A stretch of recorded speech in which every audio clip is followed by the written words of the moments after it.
Bonjour à toutes et à tous, bienvenue sur la chaîne des terrariums. Alors aujourd'hui on va faire un terrarium fermé. Un terrarium fermé donc c'est un terrarium avec un couvercle, ce qui va faire qu'on va avoir un environnement humide à l'intérieur, ou plutôt humide, ça va nous permettre de reproduire un certain écosystème. Pour ce projet là, je suis parti sur deux phytonias, un phytonia rouge-rose et puis un phytonia vert et blanc. C'est deux plantes qui aiment bien avoir une terre humide, donc dans le terrarium fermé ça va vraiment bien s'y prêter. Et puis j'ai ici un calathea. Alors ça va être la plante la plus haute du terrarium. Ce que j'aime bien avec cette plante là, comme vous pouvez le voir, c'est les feuilles vraiment sympas, hein, avec pas mal de motifs. Et puis si on se met à la lumière, on voit qu'elles sont un petit peu translucides au niveau des parties les plus claires. Pour ce terrarium, comme je le disais, un contenant fermé. J'ai fait le choix d'un contenant qui ici, pour ne rien vous cacher, vient de chez Ikea.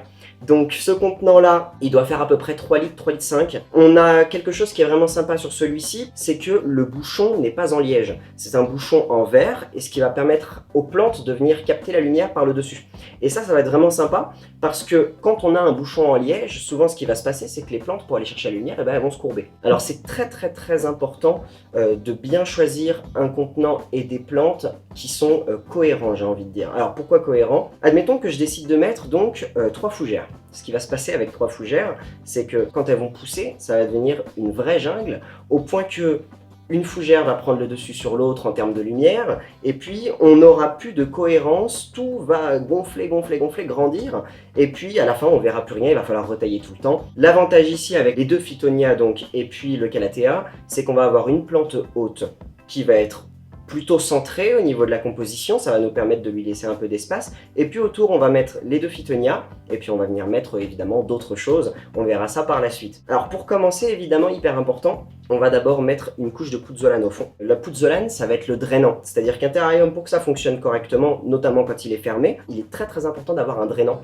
Le drainant, c'est ce qui va permettre d'avoir le cycle de l'eau qui va se faire, c'est-à-dire qu'en fait, quand on va arroser notre terrarium à la fin, même si les plantes ont déjà de l'eau à l'intérieur, et puis en plus de ça, la terre est humide, je les ai bien arrosées avant, l'eau donc va être aspirée par les racines des plantes, et puis ensuite elle va ressortir par les feuilles, et puis on va avoir l'évapotranspiration donc qui va se former, et on va avoir derrière ça un cycle, puisque toute l'eau qui aura été rejetée par les plantes via les feuilles va ensuite venir se condenser sur les parois, et puis ça va être recyclé par la plante, et c'est ce qui va nous permettre d'avoir un écosystème qu'on va arroser, bon si c'est bien dosé, je dirais 2 fois dans l'année. Voilà, donc c'est pas mal, ça permet d'avoir peu d'entretien en tout cas. Donc on va commencer par le drainant, la pouzzolane. Il faut savoir qu'on pourrait très bien mettre des graviers, hein, ça c'est largement possible. Ici la pouzzolane, c'est de la roche volcanique qui va nous permettre d'avoir un rendu assez naturel, puisque ça va plutôt bien se fondre avec la terre. Et bah c'est parti, du coup on y va.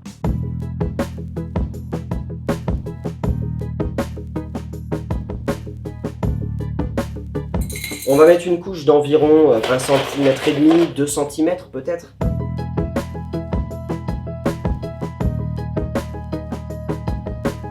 Alors là, on a mis notre pouzzolane, donc on a une couche qui est vraiment pas mal. Hein.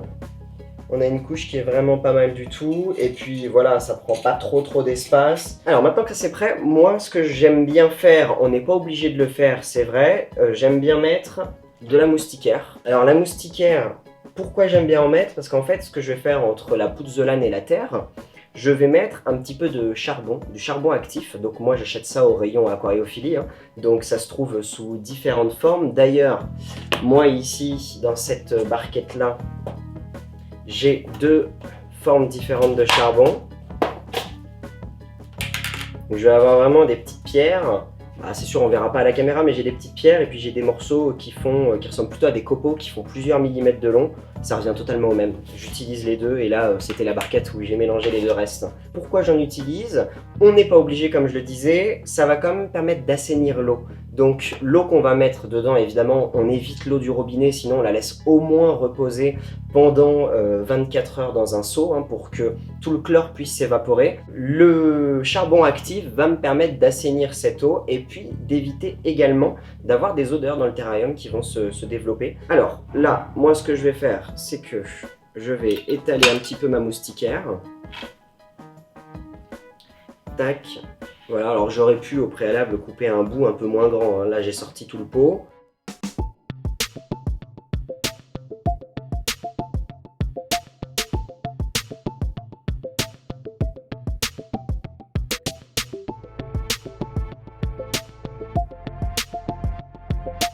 Voilà, alors du coup j'ai coupé ma moustiquaire. Normalement, les dimensions sont pas trop mal. C'est vrai que quand on a une matière qui est plus foncée, on peut vraiment aller jusqu'au bord. Moi j'ai essayé de couper vraiment en dessous. Bon, c'est l'avantage de ces ciseaux qui sont courbes. Voilà, j'aurais pu utiliser des ciseaux droits. J'aurais pu utiliser même des ciseaux vraiment normaux, quoi, des ciseaux de bureau. C'est vrai que j'ai pas mal de matériel aujourd'hui, mais on peut faire tout ce que je fais là avec des choses vraiment simples, hein. L'avantage des ciseaux courbes ici, c'est que ça m'a permis vraiment de suivre la forme, quoi, du contenant facilement. Mais c'est encore un peu large, je retaille. Maintenant, donc on va placer notre charbon. Hop, je vais prendre une petite pelle pour venir l'étaler au-dessus de la moustiquaire.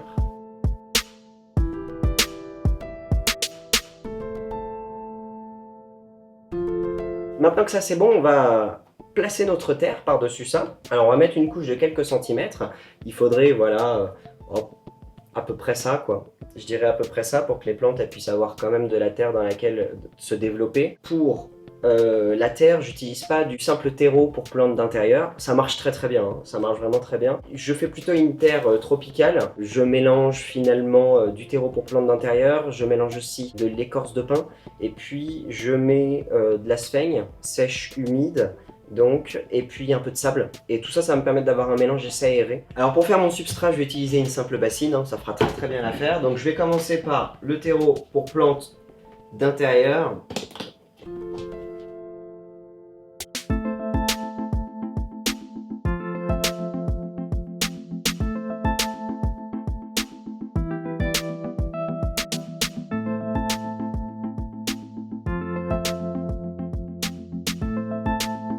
Alors là déjà j'ai mélangé le terreau pour plantes d'intérieur et puis les écorces de pin.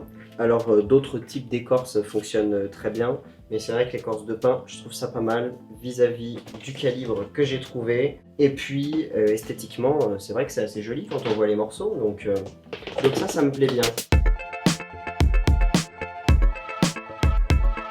Alors moi en fait, ce que j'aime bien, c'est mélanger différents éléments pour avoir une terre beaucoup plus riche, pour avoir quelque chose d'un petit peu plus proche de la nature, j'ai envie de dire, dans le sens où les plantes dans la nature, elles n'ont pas juste de la terre comme du terreau, c'est-à-dire une terre très clean. Non, il y a beaucoup plus d'éléments que ça, et ça vient quand même enrichir le milieu. Et ça me plaît mieux. Donc là, voilà, j'ai mis la sphaigne humide et la sphaigne sèche. On obtient un bon mélange. De toute façon, la sphaigne sèche, elle sera bientôt beaucoup moins sèche une fois qu'on aura mis l'eau. Au fil des jours, elle va changer d'état. Mais là déjà, elle n'a pas les mêmes propriétés que la sphaigne humide. Et c'est ça qui est pas mal. Voilà, ça c'est tout bon. Alors du coup, un petit peu de sable.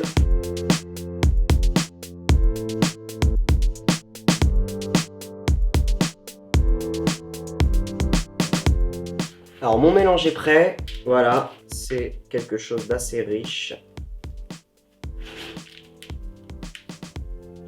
Donc maintenant ce que je vais faire, c'est que j'ai remis mon contenant au centre et je vais venir mettre une bonne petite couche de mon substrat. Alors, j'utilise le gobelet, je pourrais très bien faire ça avec les mains. De toute façon, j'ai l'impression que ce serait presque plus simple. Mais c'est vrai que pour pas salir le verre, j'ai tendance à utiliser des outils.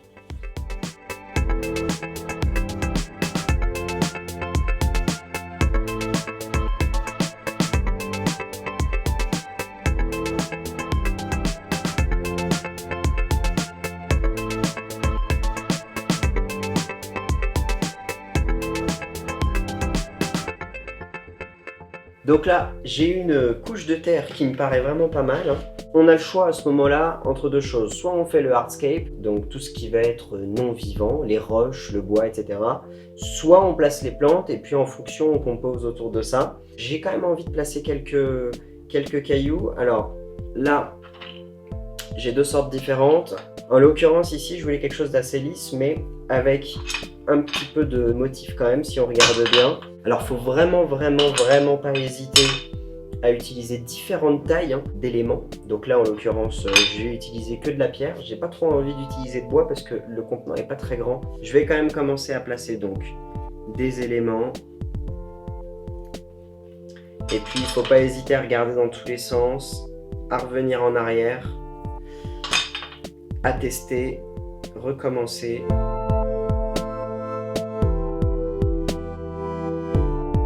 Je vais rester avec ces deux là pour l'instant, ces deux îlots, et je verrai comment ça se construit avec mes plantes. Alors voilà, j'ai tout mis en place pour m'occuper de la plantation. Donc ce que je vais faire, c'est que je vais commencer par la plante la plus haute. Alors, le plus simple serait de commencer par les plantes les plus basses pour pas être embêté. C'est juste que j'ai envie de composer autour de ce calathea. Donc, je vais venir finalement enlever un maximum la terre. Ça va me permettre de dégager les racines pour favoriser l'enracinement dans le nouveau contenant.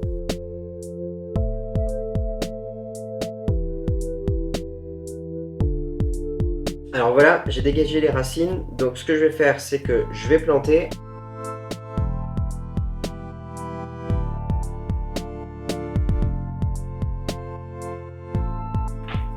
Voilà, qui est pas trop mal. Donc avant d'ajuster un petit peu et puis de placer les phytonias autour, je vais faire la même chose, je vais enlever la terre, donc un maximum.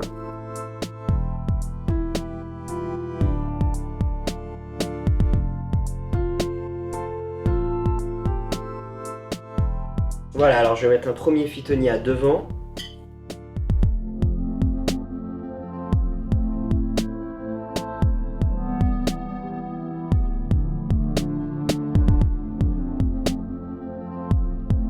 Alors pour que les plantes tiennent bien, on n'hésite pas à tasser un petit peu la terre autour de la base et on recouvre bien les racines. Je vais placer le second phytonia rose juste à côté. Maintenant, je vais placer celui-ci, donc vert et blanc.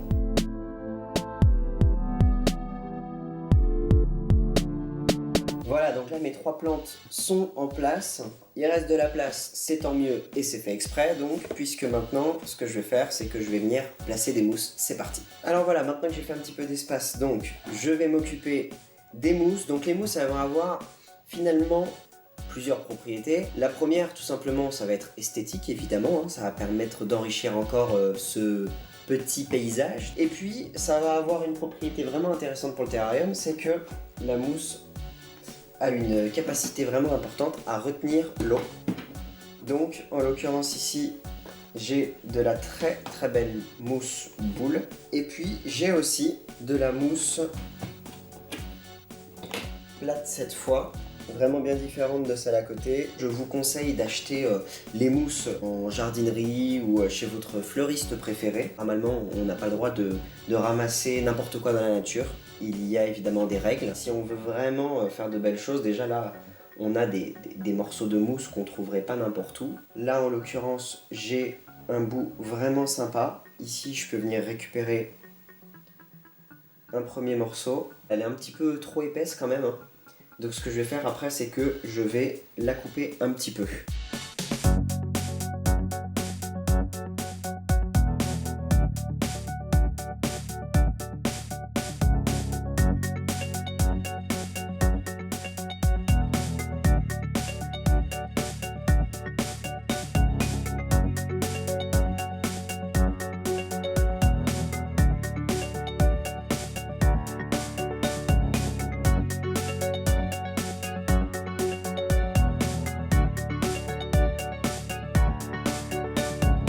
Alors voilà, donc pour la mousse boule, le résultat me plaît franchement pas mal. Donc on va partir sur la mousse plate.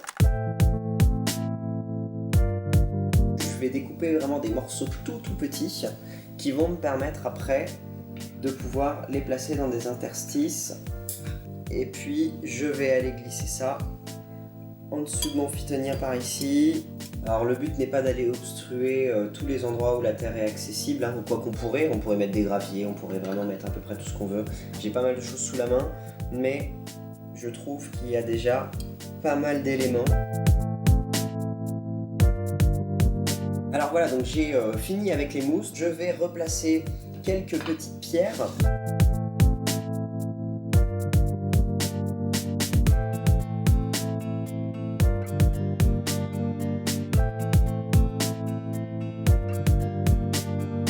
Voilà, donc maintenant que j'ai passé un petit coup de microfibre sur les vitres, je suis vraiment content du résultat. Voilà, là c'est bien dégagé, on voit tout. Je pense que c'est assez humide, vraiment j'ai pas mis beaucoup d'eau aujourd'hui, mais avec cette grosse mousse boule, plus les petites mousses, plus la terre des plantes qui étaient déjà un petit peu mouillées, je pense que ça peut suffire. Voilà, au pire des cas j'en rajouterai, il vaut mieux dans ce sens-là que d'aller donc détremper les racines.